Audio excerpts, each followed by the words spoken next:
Introducing Tinkermo Joystick.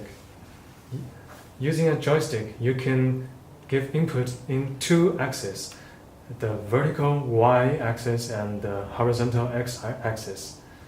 To use it, we need a core module. Switch it on, snap it in, and drag it into the canvas. Now it's connected. Please note that there is a direction of forward. On the top surface of the joystick, there are 4 arrows. One of them is solid. This means the forward, so hold it in the right direction.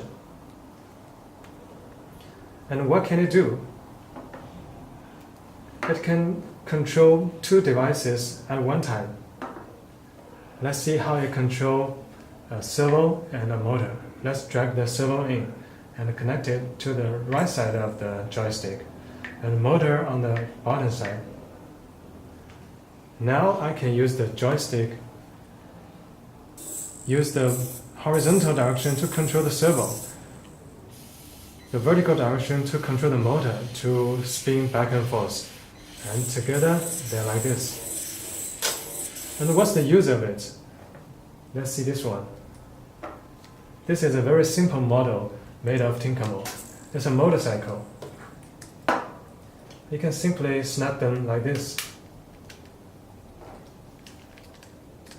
and assemble them like this. This is a motor tricycle, and I can use the joystick to make it run forward, backward, turn around. That's the joystick.